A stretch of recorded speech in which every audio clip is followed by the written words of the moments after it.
morning. Can y'all see me and hear me? Come on in. Got lots of seating in the front, as always. Let me see if I need to turn up my handheld a little bit. Come on in, come on in. We're going to get started right away. So again, we don't take any time away from our amazing keynote.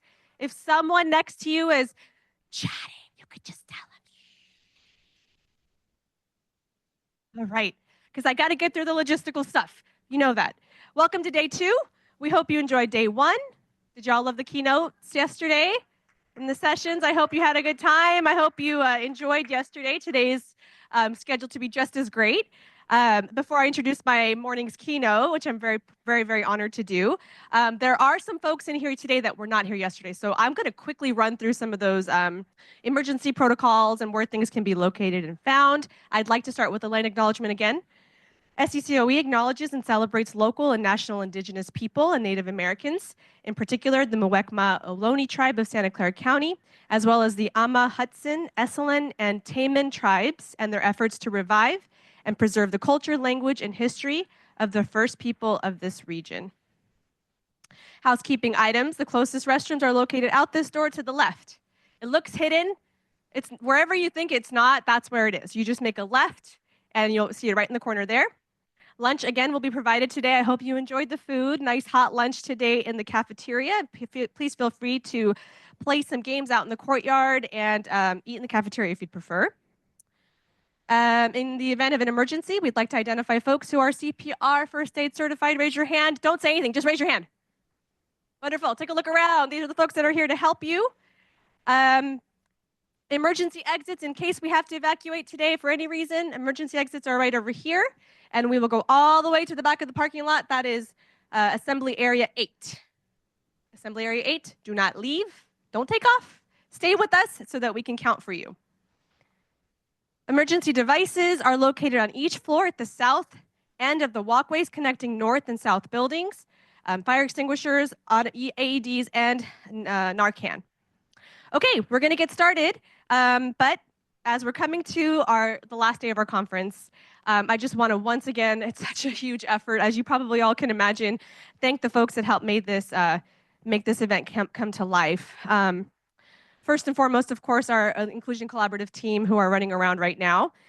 Shout out I wanted to just quickly shout out, I don't know if you noticed this, but these beautiful table settings, the holders were made in the makerspace out of recycled cardboard. Amazing things you can do in a makerspace. Of course, all the SDCOE departments that are supporting us, you see them all around. It's directionals, room monitors. Special shout out to the EPD division, Educational Progress Division. Those of you who are in here, please just raise your hand. You are probably already out doing something, yes. Our custodial services team, tech team, maintenance and operations, of course, public affairs team, our warehouse team, Fresh and Natural, for food, Dr. Deborah Gagulo, who supports us endlessly in everything that we do with the Inclusion Collaborative, so thank you, a special thank you to you.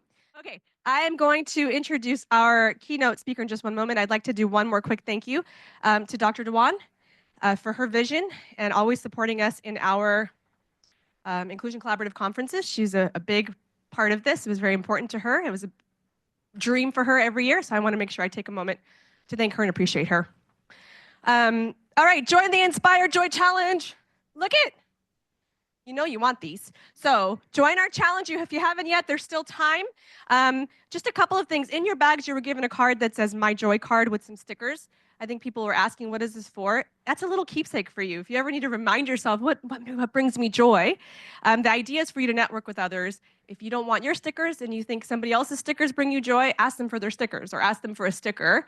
And then you're going to take a picture of that, or I think it was a picture, and upload it. And that's how you can get some points for a challenge. We will have one grand prize winner, and then we'll have other Joy Inspirational Finder winners.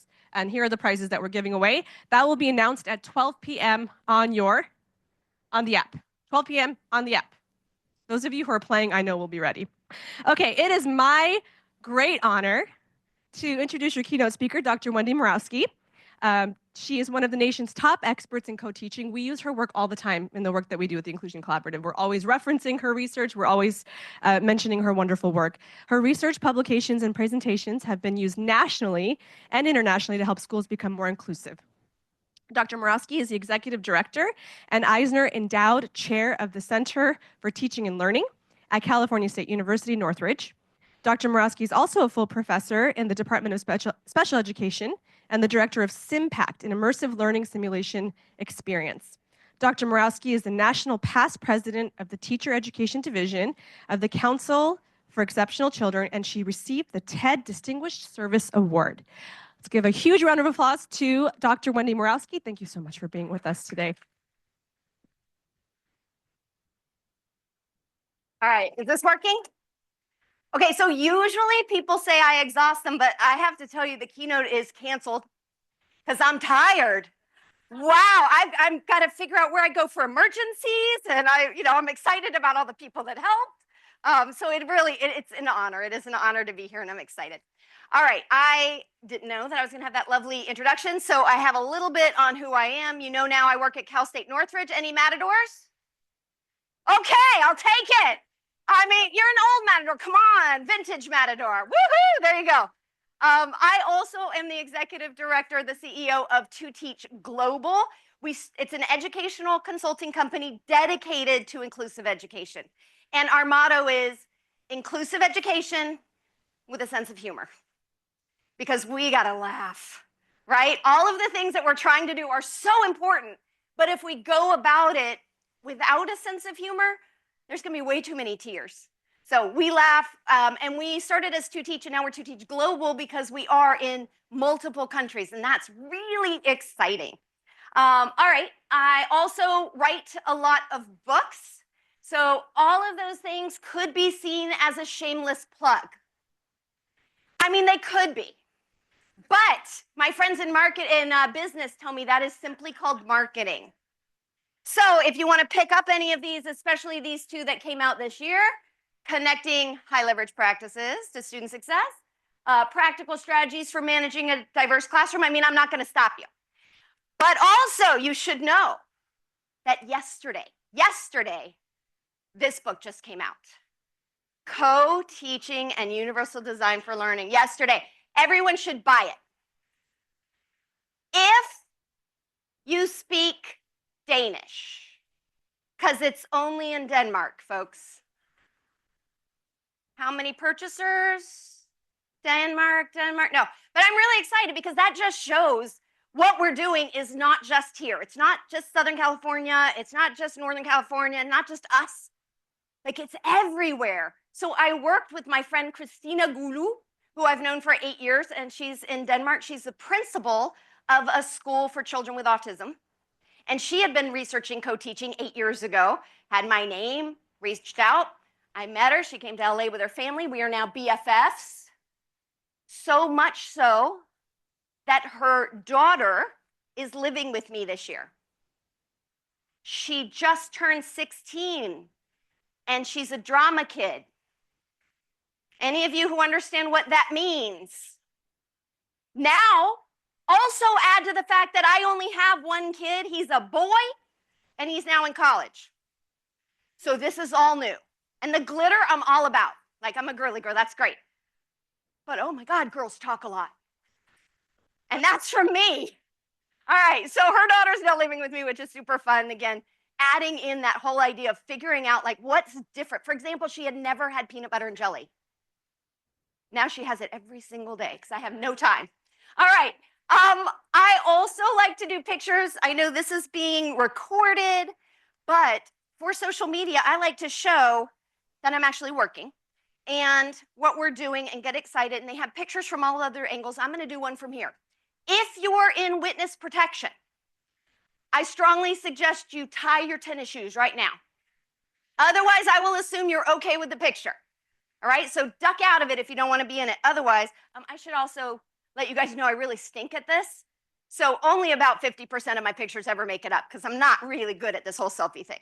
But smile and act like you're excited about inclusion. I'm going to say 1, 2, 3, say inclusion, all right? 1, 2, 3, inclusion. All right, that's lovely. If I have a double chin, it's not going up. The girls get what I'm saying. All righty. So why are we doing this? Why are we all here? Obviously, it's called an inclusion collaborative, so I'm pretty sure you care about inclusion. But let's make it real. So anyone who is currently wearing glasses, please stand up. You're wearing glasses, and everybody saw you take them off, by the way. Okay. I appreciate those of you who are, yeah, go ahead, stand up. Come on, you're wearing them. You don't get to sit back down. It's still stand up. And now, all of you who are standing up, please move to the front of the room. Don't worry, it won't hurt. Come on, all the way to the front of the room. Got to move you in the morning. Get you going. Just stand there. There you go. Model it. I like it. Work it. Work it. There you go. Move to the front of the room.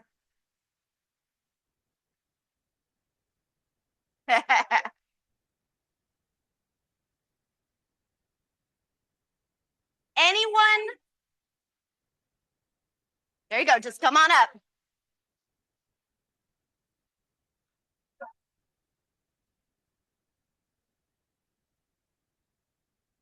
All the way to the front. Come on, you guys got this.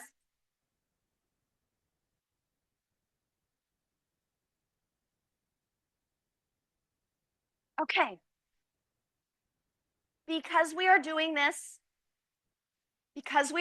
hybrid, I would also ask those of you who are online wearing glasses to write me in the chat. And then you just tell us, do we get some me's? Up, here they come. Okay. So you guys saw that I have some credentials behind my name, right? There's some PhDs, there's some years of experience, there's some awards. So I am going to humbly share my knowledge with the rest of you. I'm going to take these lots of people up here and I'm going to diagnose them because that's what I do. All right, give me a sec. Give me a sec. Yep, I've got it. And I'm so good, I think I've pretty much got it for the online people too. All of you have what we call in my field a visual impairment. Thank you. Thank you. Thank you. I know. It's good. So here's what we're going to do. I know what to do with all of you. I am going to take you all out of your classes. I'm going to take you to a small room down the hall that I have. It's actually a bungalow. It's way back there. And then I'm going to give you, I have a big, huge box, and I'm going to give you guys all the same glasses. And I know that you will be successful. Yes? Shara's being difficult. What did you say? Maybe you'll be successful. You're optimistic. I love it. Good. So some of you are feeling like that's not going to work. I don't understand. You had a label. I took your diagnosis. I know what to do for it, and I did it. Why are you telling me it's not going to work? Oh, so you also have a behavior disorder as well? Okay. Okay, I missed the dual diagnosis on a few of these. Okay, all right. So you're being difficult. I understand I need more data. I'm all about data. I'm going to do some additional assessment. I'm going to ask all of you to move, but don't move until I finished giving directions. What did I just say? I'm going to ask you not to move until I finish giving directions. Perfect. Thank you. It's checking comprehension. It's a strategy. Okay. All right. So if I ask you for the rest of today to take off your glasses, because you guys, we got to be honest, we look so much smarter than the rest of them. It's kind of giving them, you know, a little self-concept or a what's the word? Yeah, they're feeling self-conscious. They're not feeling good about themselves because we look so smart. So let's say we take off our glasses for the rest of today. I want to know which area you would be in. Either one, you take them off and you feel like, I can handle it. Maybe I'll get a little bit of a headache. Maybe it just won't be comfortable, but I can do it for the rest of the day. You are going to, not yet, but you are going to move over here. If you take off your glasses and you say, I can see everything far away, but nothing in front of me, or vice versa, you're going to move to this middle. If you take off your glasses and then you need to put them back on in order to move, so if you take off your glasses and essentially you're done, then you're going to come to this side of the room. Everybody got it? Put on your glasses so you can hear me. All right, and know that it's time to move. Don't hit anybody, go. If you are in the online, I would ask that if you are in the group where you take them off and you're fine, put a 1 in the chat. If you take them off and you can see far away or close but not both, put a 2 in the chat. And if you can't see anything without your glasses, put a 3 in the chat.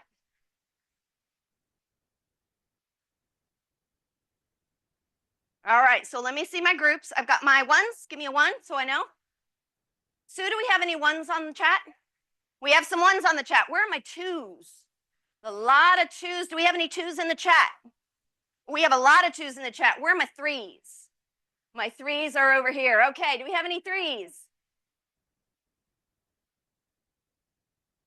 1, 3 in the chat. Okay. Welcome to our inclusive classroom. We have students in our class who have what we call a mild disability. So if you all took off your glasses for today, you can handle it, right? Well, what's going to happen tonight? How will you feel? Some of you fine. I heard headache, dizzy, tired. How much homework do you want to do tonight? 0. Why? Okay. Fair.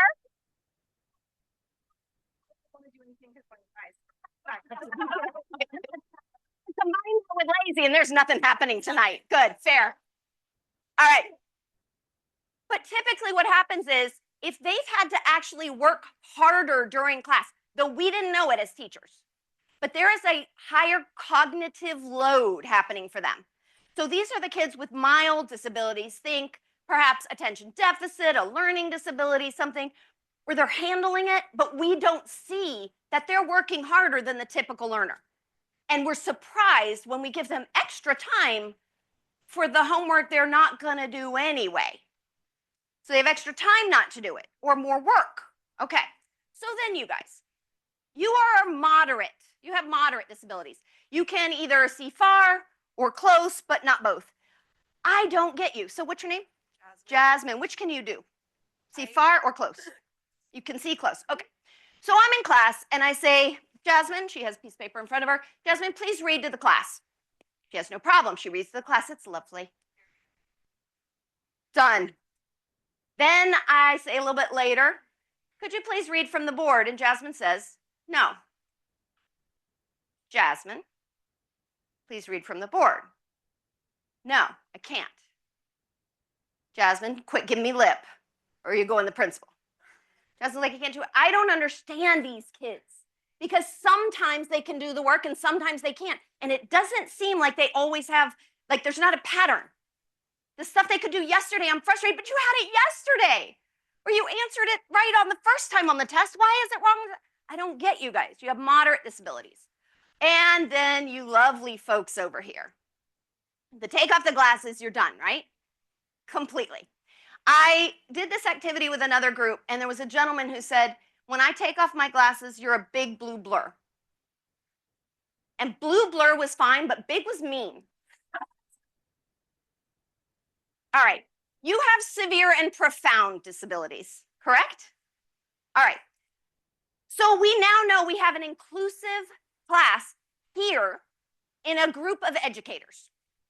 It's not any different than any classroom we have anywhere. But you know, these people are not the problem. I can give them glasses and we're fine. I would now like everyone who is sitting down and those of you online who have just been watching and laughing at these people, if you have contacts or you ever had LASIK, please stand up. Look at them. Look at them. Yep, busted. You are our problem children, not them. Because when a child comes into my room and they're deaf and we need to have sign language, good. They're in a wheelchair, they need a little extra time to move between classes, fine. Right? Those things I can see. You need glasses, I can see it. What I don't see is you all. You have invisible disabilities. Now you have things that I didn't see and I didn't know or your peers didn't know. So let's say, what's your name? Sarah. Sarah. Sarah, I actually know someone with Sarah Bloom. Like she works for me in Simpac. That's below. Nice. Yeah, shout out Sarah. Okay, let's say Sarah's contacts pop out. And she comes to me and she's like, hey, teacher, can I get a copy of the notes? I've already called my mom. She's that kind of kid. I've already called my mom. She's on the way, but in the meantime, I'm like, great, yeah, no problem. Hey, German, could you give her a copy of the notes? And German's like, I usually copy off of her. What are you talking about? Yeah. But for now, because nobody knows that she needs this. So we have a lot of students, and look at this huge room. We have a lot of students who have needs. We just don't always know what they are. So if we embrace inclusive education as saying it's every single classroom, not the collab class or the inclusion class or whatever these horrible titles are.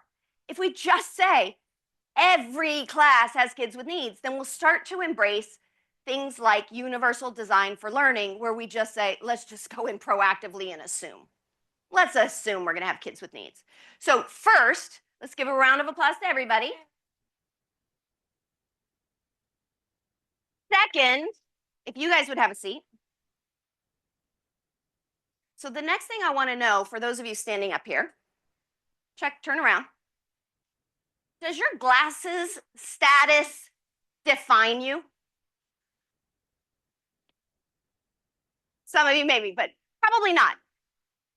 So there's something else that defines you, and I don't know what it is, but what I've done is on this table up here, I have a bunch, not enough for all of you, because there are a lot of people with eye problems in Northern California, okay. But I have a lot of pieces of paper on those on the tables right behind us. If you would look and just see, do any of those pieces of paper, do they resonate with you? And if so, just grab one and hold it and move it out of the way. So grab a paper. If nothing connects with you, just move out of the way. So we're going to take just 30 seconds. Grab a paper and move out of the way, or don't grab anything. And then move out of the way. Remember, that's the key. Grab something and move. And you guys can move on in, see if there's some papers for you as people move away. And let me know when the table is no longer has any papers on it. Just move on out of the way. Changing. What's that? I said, for myopia, I've been dealing with my eyes changing it for Oh, 40 years. so you're not sure which one to go in. My eye. Oh yeah, there you go. Where do we? Just move out of the way, that's all. All right, am I running out of, yeah, move out of the way once you grab something, move out of the way. There you go, move something and grab out of the way. All right, how are we doing? Do we have a few others? If nothing resonates with you, that's fine. I will take this one. There's quite a few of you might resonate with European or African, any Muslim, anybody on the spectrum, anybody who does not have a disability. All right, so those of you who have a piece of paper, and not everybody does, but if you have a piece of paper, just hold it up. Let everybody see. Now I want each of you sitting down, and those of you online, to think of one word, just one word, when you're thinking of your identity. What would be one word that pops to mind? It doesn't have to be the biggest part of your identity. It can be just one aspect, because we all have so much that makes us us. And turn to a neighbor, including those of you up here, because your papers are really just to make a point. But turn to a neighbor and say one word that is part of your identity. Okay, everyone go.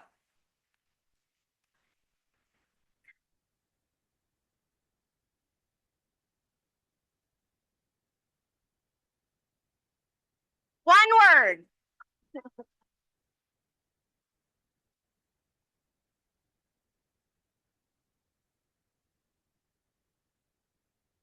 So I'm thinking back to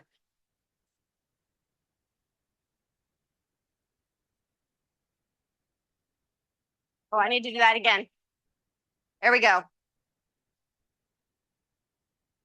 I can tell that I am surrounded by educators who don't follow directions.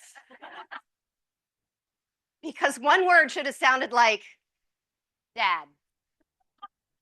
Instead, it was like, I find myself being a father figure to many children. All right, so the point of this is that we've got our work cut out for us.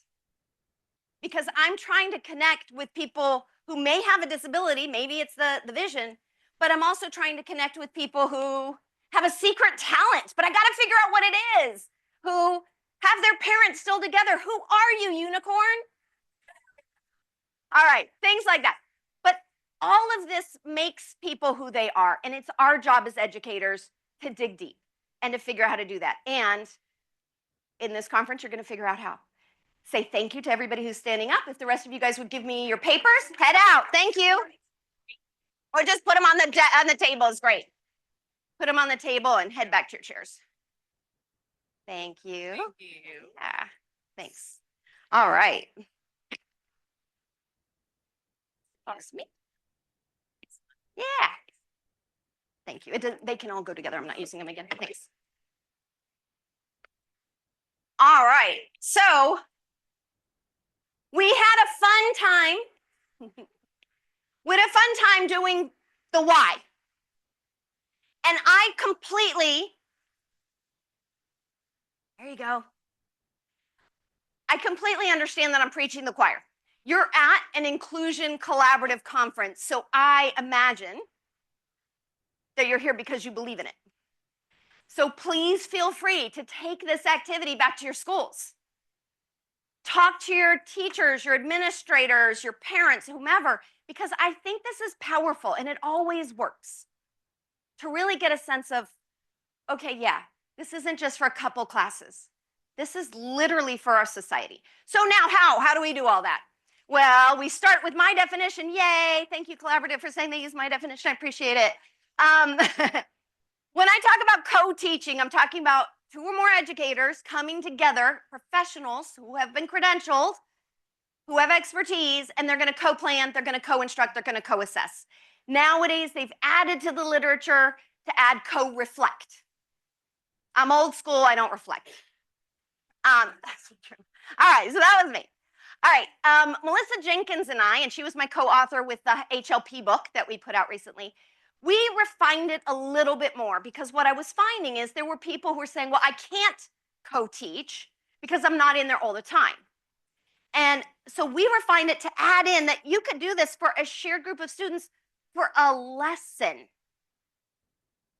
If I just say, you know, I've got maybe, and of course in California we call it SDC, but if I've got a self-contained class and I'm trying to find ways to get them into general education more, maybe I go out and I find my friend who teaches 4th grade and I say, can we do something together? And we plan it. And we bring the groups together, even if it's for an hour. And then we assess, what did we like? What didn't we like? What worked? What didn't work? You can call that reflection. And then we say, that was kind of cool. Maybe we can do this again. Maybe we can get all of the 4th grade to do it. Maybe this can be a yearly thing. Maybe it doesn't just have to be for that lesson. So it's that snowball effect. But too often, I think people with co-teaching feel like it's an all or nothing thing, as opposed to seeing it as it's just 2 people willing to collaborate with kids. That's our goal. It doesn't have to be that difficult. It can be hard. I'm not minimizing that. But definitely we should look at it as, why wouldn't I want a partner to do this? All right, so why co-teaching? Because that. Because kids are bullied. Kids are excluded. Kids are stigmatized. They're failing. There's all kinds of problems. And I truly believe that even if you are a superhero, you could use some help. Right? We all need a little bit of help, and that's what I believe co-teaching is. But let's talk about some of these other big ideas. Some of you are going to be super familiar with these, and some of you are not. What we're going to do is I'm going to get you in quadrants so that when I read, and by the way, I don't typically read slides aloud. This time I am because there's a lot of words, okay? So I'm going to read some of the slides. And what your quadrant is going to do is see when I tell you to, and not before, if you can figure out what concept your color quadrant is asked to do. All right, so green is going to be, let's go about half of you, right, from you back. Not gonna be perfect. You in the middle can pick which side you want to go on. There you go. All right, over here you're gonna be green. What color are you? Green. Show me green. Sign language. Green. Good. Yeah. Oh, or show me green. That's good too. Point your shirt. Okay, good. All right. Over here, you all are gonna be blue. Well done. You're gonna be blue. That's blue. American Sign Language. Excellent. Okay, great. You all over, let's say halfway, right about here. Again, you get to pick, but right about here in the front, you guys are going to be purple. Remind me of purple. Purple, where's purple go? There, purple's just there down here. There you go. I knew I'd have people to help me. It's like you got your peace sign, but it's upside down and your little thumbs between, you're shaking it. There you go, purple. What color are you? Purple. And over here, and this side is pink. We got the same sign, but it's coming on our chin. All right, and what color are you? Pink. You feeling it? German, you like the pink? All right. Oh, Adaman. So I speak German, so I'd really prefer to call you German, even though it's your name, how I want to say it. Adaman. Okay. All right. Messing with you, bud. Okay, if you are online, because I can't put you in a quadrant, if your last name starts with A through F, you are going to be green. If your last name starts with G through L, you're going to be blue. If your last name starts with M through R, you're going to be purple. And if your last name starts with S through Z, you're going to be pink. I hope you got that. Here you go. Again, don't say what it is yet. Keep it in your head. After I've done all of it, I'm going to give just a minute for your quadrant to talk, and you're going to have to decide, hopefully, as a very large group. Let's see how you do. First one. Currently, there are 22 practices. They are divided into 4 domains. Those domains are collaboration, behavior, assessment, and instruction, and social emotional learning. General education for this one was actually it came through Teaching Works, whereas the special education side came up through the Council for Exceptional Children and CEDAR. It is in the process of revision so that there will still be the 4 domains, but it will have 6 pillars. Be thinking about who you are. Next one, blue. This focuses on equity and culture to prioritize outcomes and promote high expectations. It requires systems for sustainability and fidelity across settings. It emphasizes data-driven decision-making and progress monitoring. And it involves positive, proactive practices that are evidence-based. All right. Oh, I went out of line, so out of order. Sorry, guys. Pink is coming over here. Adapting as appropriate to the needs of the child, content, methodology, and or delivery of instruction. It's the foundation upon which special education is built. It's part of IDEA, that's the Individuals with Disabilities Education Act, and the required job of special educators. It is an intentional and systematic process that specifically addresses a student's needs as expressed in the IEP, and it is planned, organized, meaningful, and documented. Last group, purple. There is an empirical base in neuroscience. The 3 principles are recognition to representation, strategic to action and expression, and effective to engagement.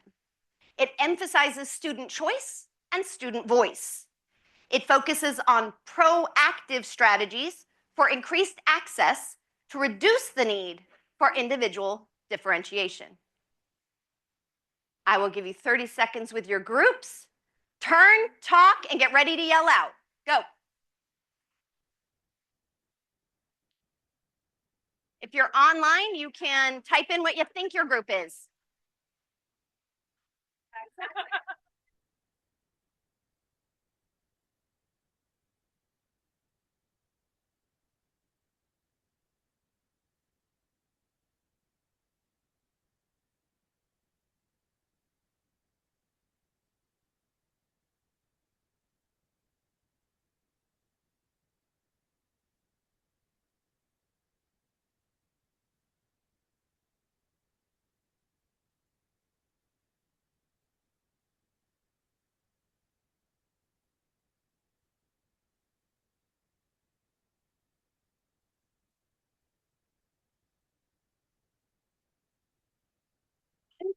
scaffold this a little bit.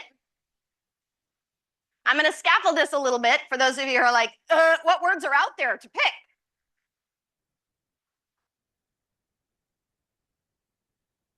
Okay, see if that will change what you were thinking your group was, or does it validate it?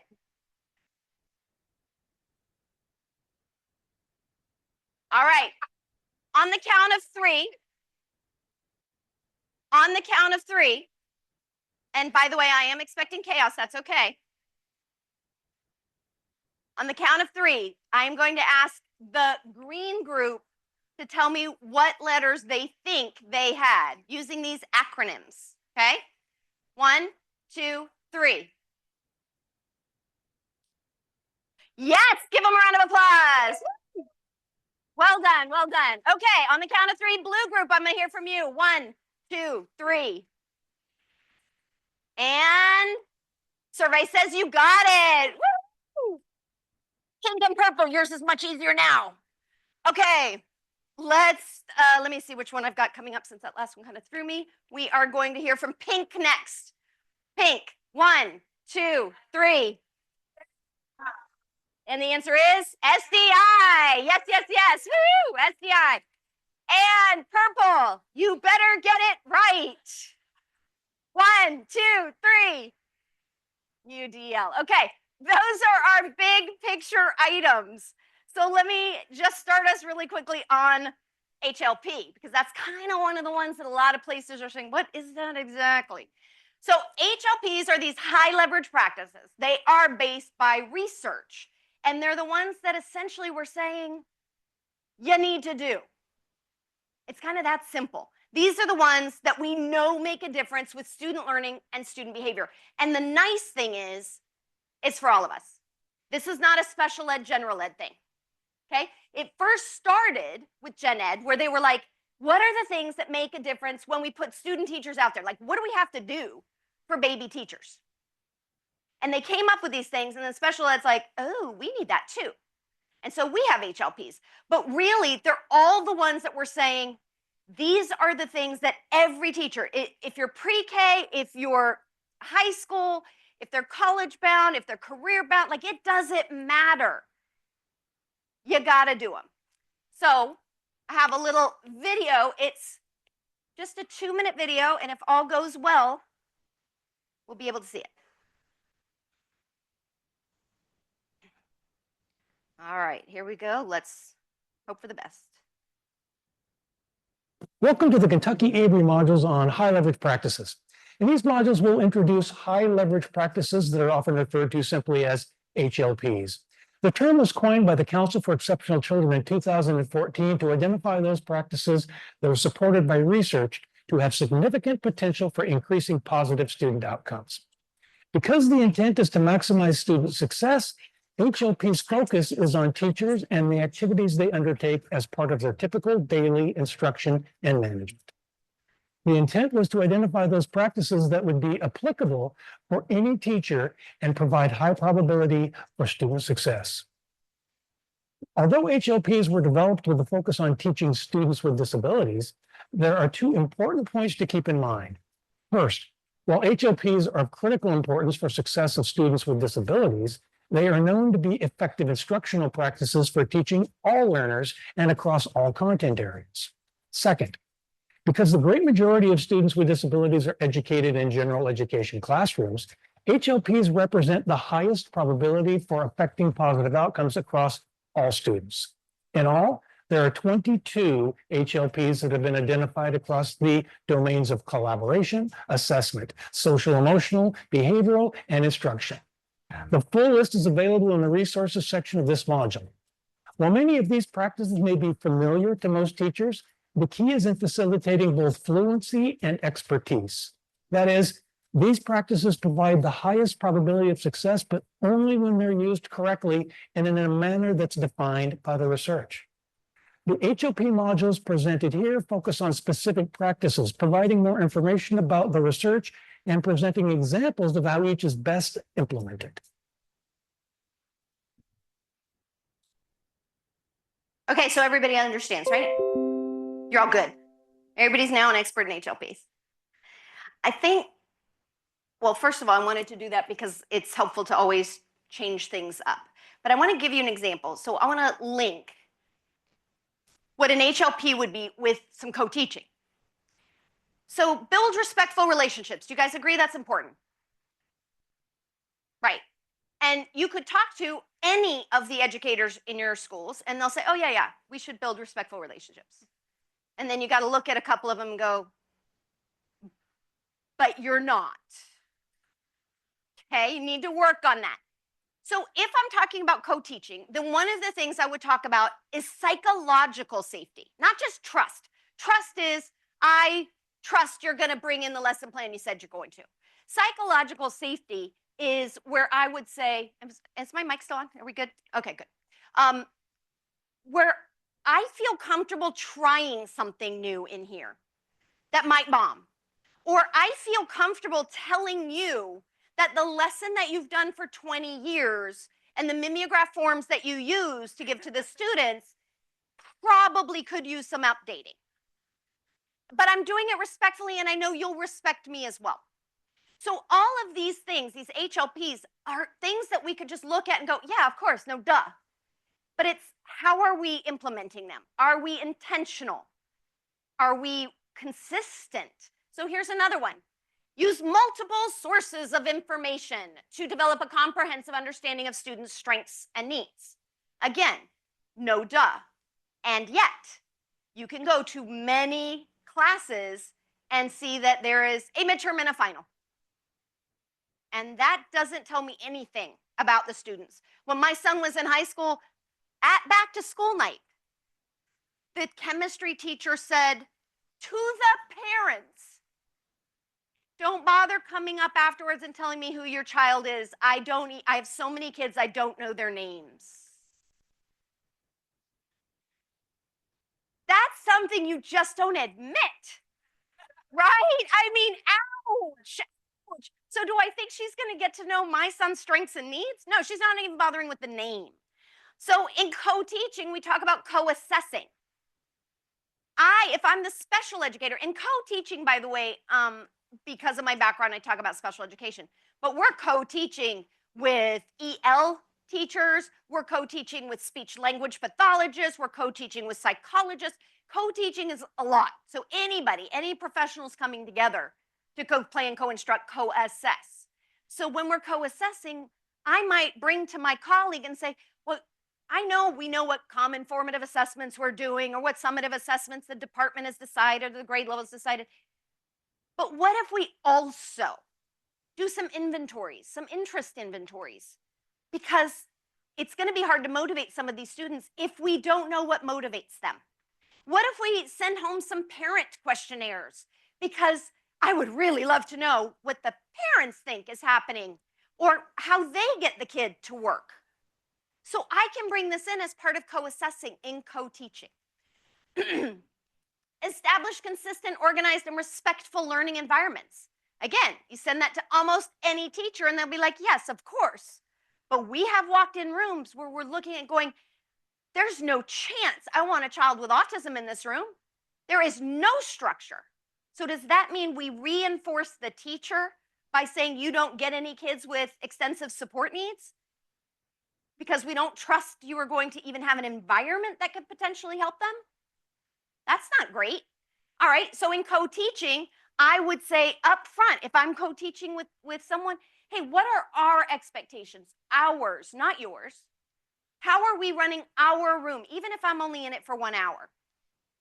I have a resource called the Share Worksheet, and a lot of teachers have used this. And it's where you essentially say, how do you envision our co-taught time together? What would be my role? What would be your role? And then the back of the sheet is my favorite because it's really the pet peeves. Like, what do you do when a kid doesn't have their paper, pen, or Chromebook isn't, charged? What if they don't do their homework? Are you the person who's like, well, bring it in tomorrow, or as long as you get it by the end of the week? Or are you the person who's like, 0, I don't care, I told you. Like, we have to have that conversation.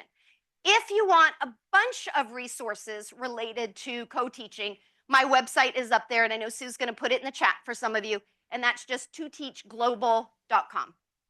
So if you're looking for more resources, that's there. toteachglobal.com. Moving on. All right, So that's just a kind of a tip of the iceberg for HLPs and what we're doing related to that. Now, we also have more acronyms that kind of keep throwing at us, and it feels like it's all these other initiatives.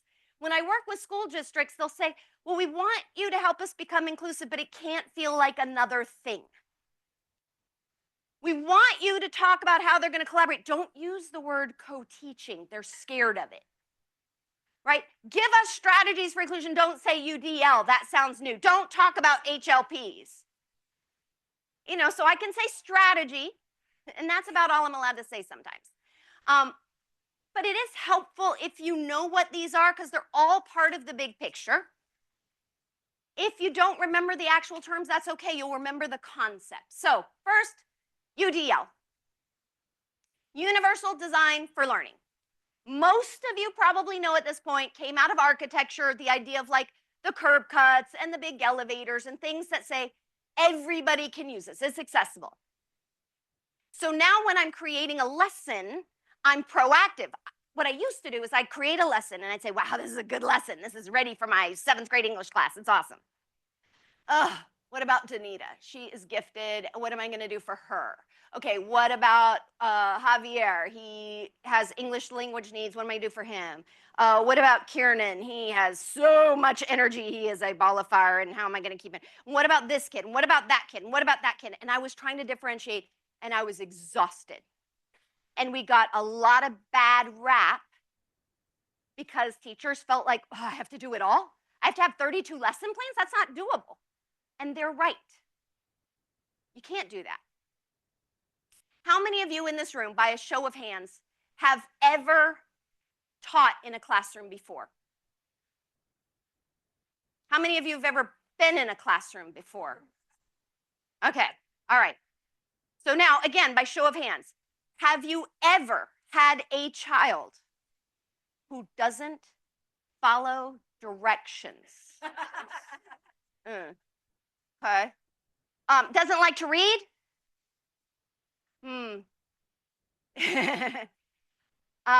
Isn't motivated by your lesson? Is tired? I could go on and on and on and on, right? Did you need an IEP, an individualized education program for each one of them?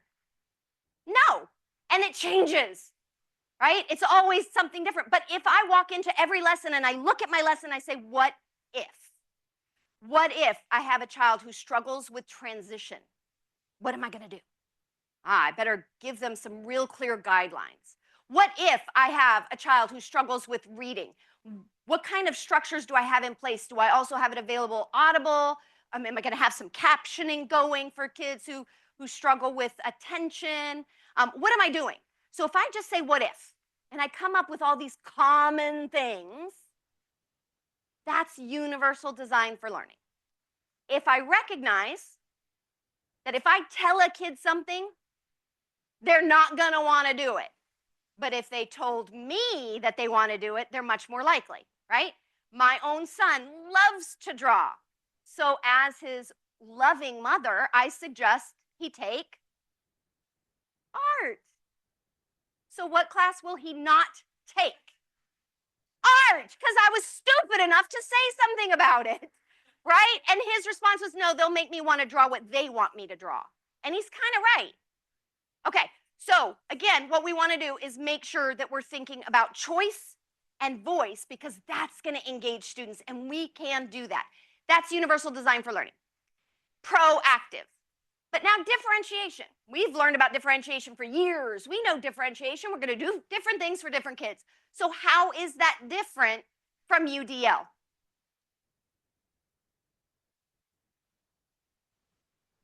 Anybody want to guess? You're anticipating because you know something about the kid.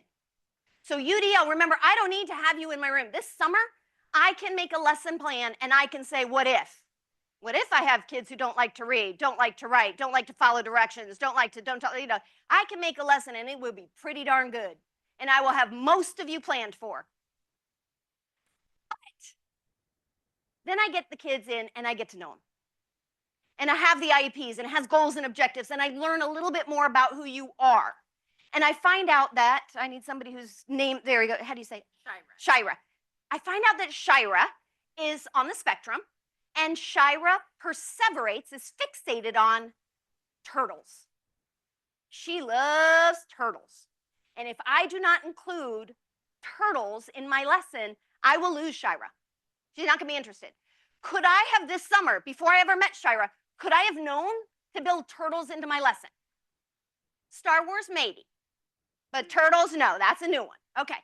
So when I learn that Shira needs turtles, and I start to say, oh, let me go to the dollar store and see if I can find some manipulatives that have turtles, or let me throw a turtle picture up there, or add a turtle into a word problem, I am differentiating for Shira's need. Is it going to take away from any of the rest of you? Unless you happen to hate turtles and it's a trigger, and then I have a problem. Okay, the turtle trigger. Okay, but if not, it doesn't take away from you, but it's going to engage Shira. So now I'm differentiating because I'm being responsive to her need. Notice it doesn't say reactive.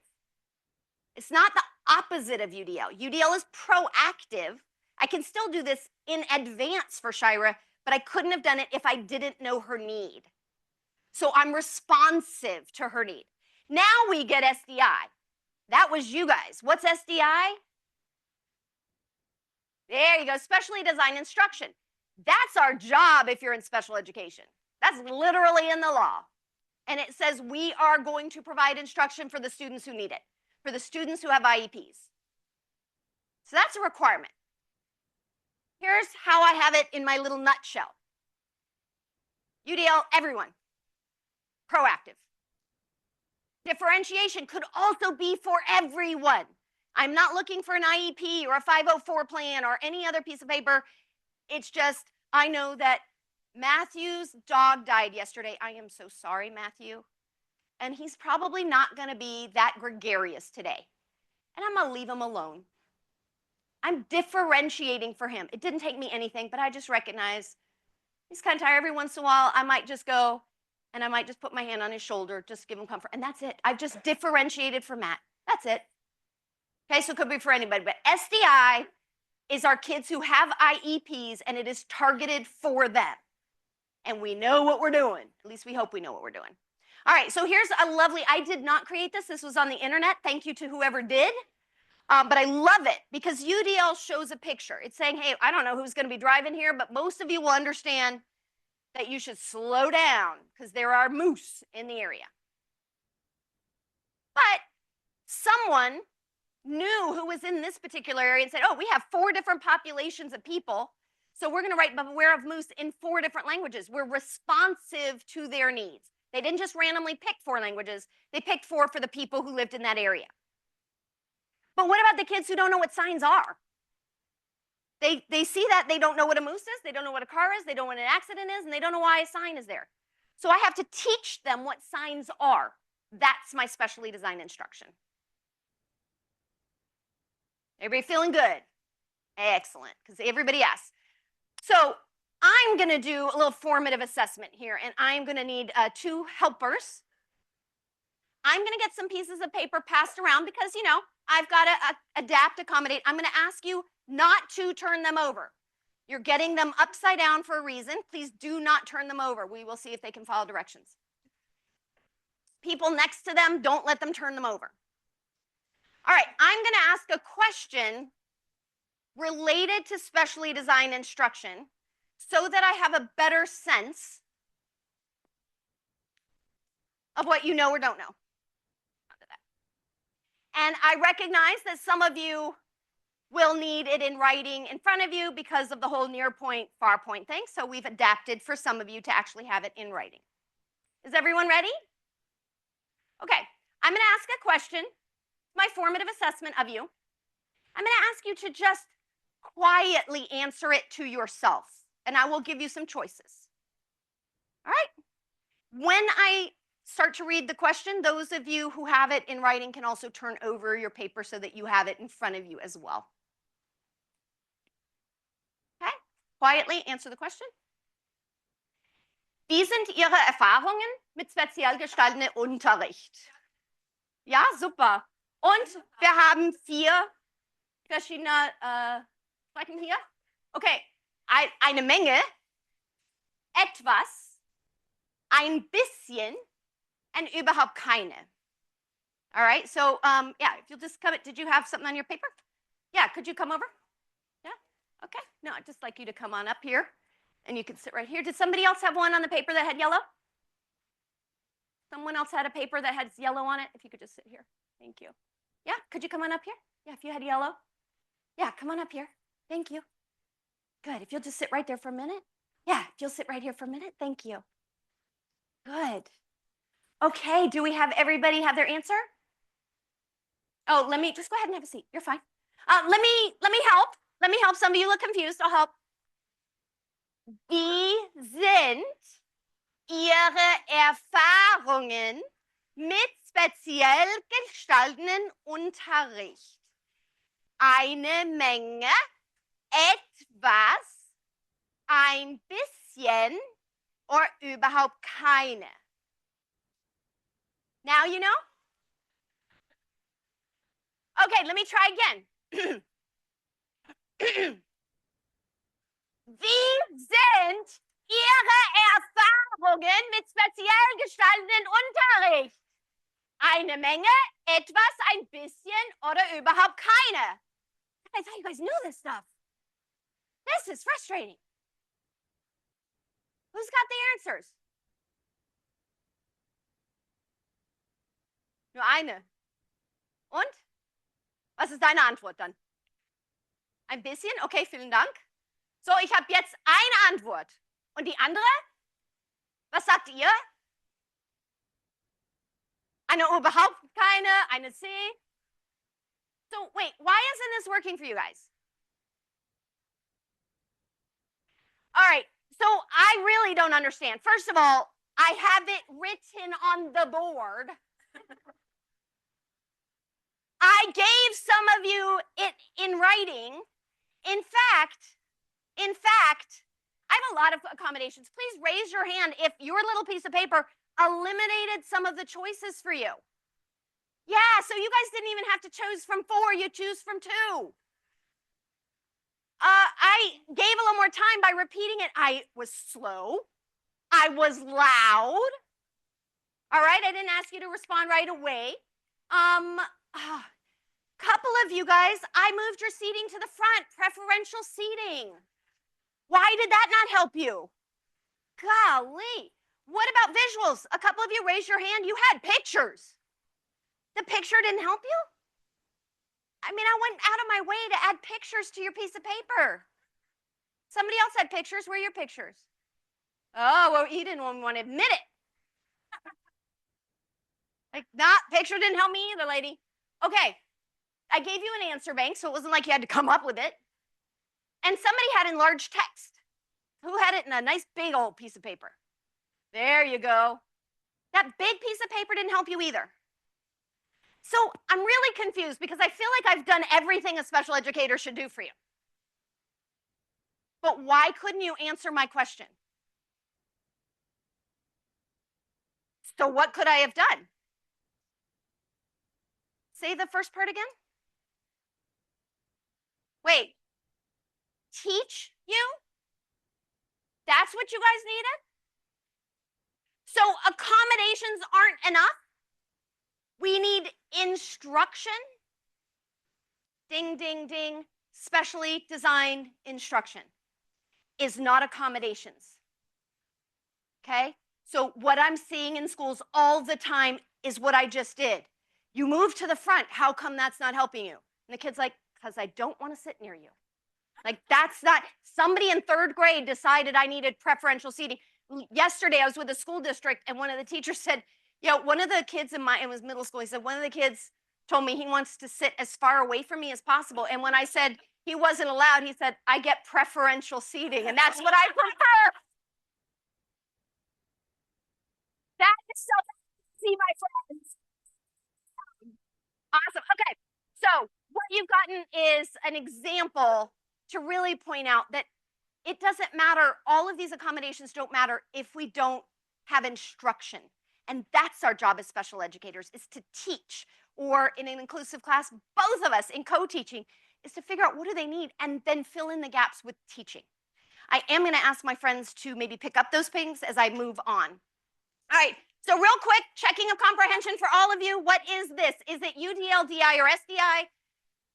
Co-teachers offer graphic organizers to the whole class to use during the introduction of a new unit.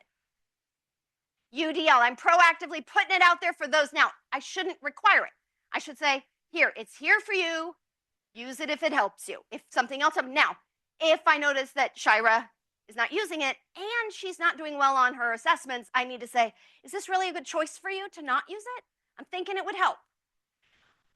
Jada's graphic organizer is in large print and Saul's is taped to his desk. What is it? DI. There's no S. There's no instruction. I am differentiating because Jada needs something big and Saul moves all the time. But I'm responsive to their needs. During warm-up, Quinn sits with Miss C for 5 minutes, who teaches him how a graphic organizer works and how to fill it out. And during instruction today, Miss C and Mr. R will point to certain sections for Quinn. What is it? Yeah. If I were only pointing, what would it be? DI. There you guys have it, right? Because just helping him know, hey, pay attention, it's this section. Yeah, I'm responsive to the fact that he's not paying attention. But teaching him how to use a graphic organizer is the SDI. All right, I am now transitioning in my last 10 minutes into a bunch of co-teaching stuff. So I'm hoping you're familiar with these approaches, these models. They're not going to be brand new to you. One teach, one support, just exactly like it sounds. So let me give you an example. I could be walking around as one of my colleagues is, up front leading. I'm in the support. I've got a clipboard, and I am taking notes, progress monitoring how students are doing. I have particular things, maybe it's goals and objectives, whatever it is, but I'm collecting some data. Do you guys think it is PBIS, UDL, SDI, or HLP? Yell it out. Yeah, all of you. Okay, so you are all really clear. That's obvious. I would say this is an HLP because HLP has assessment. Remember, we're supposed to be collecting data on a regular basis about strengths and needs and how they're doing. So progress monitoring helps us as an HLP. Parallel teaching, we divide the class in half. Now there are 3 different ways we could do this: the same content in the same way, the same content in a different way, or different content. What do you think? By dividing, let's just do the parallel part. We're dividing them in half. I've got a group and my partner's got a group. Would you put this as a PBIS, a UDL, an SDI, or an HLP? I heard a lot of SDIs. Okay, first of all, we know that kids are supposed to be, an HLP says use flexible grouping, right? So the fact that we're saying we recognize kids need to move, and it shouldn't be we do stations once a month or we do parallel once a semester. We need to be using flexible grouping options regularly. And if I know that and I'm doing parallel teaching as a way of getting them to move, because I didn't say what we were doing in that, so it can't be SDI unless you know that what we're doing in those sections is for kids with IEPs. Otherwise, it's just movement.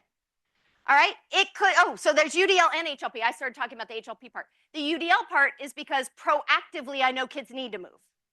The HLP part is because I know that an HLP says use flexible grouping options. Let's try station teaching. So this is different than cooperative learning groups. This is where the kids are actually moving in stations. You could have 3 stations, 12 stations, whatever, but they're moving around. Let's say my strategy is that I'm going to give them different roles. Okay, the cooperative learning roles by Johnson & Johnson. PBIS, UDL, SDI, or HLP?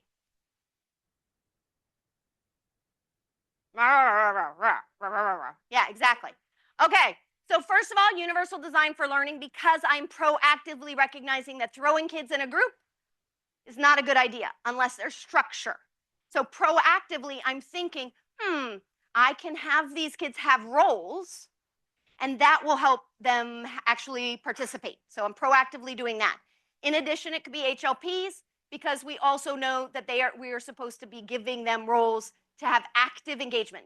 One of the HLPs is use active engagement strategies. And some of the Kagan strategies, some of the Johnson & Johnson stuff, those are active engagement strategies.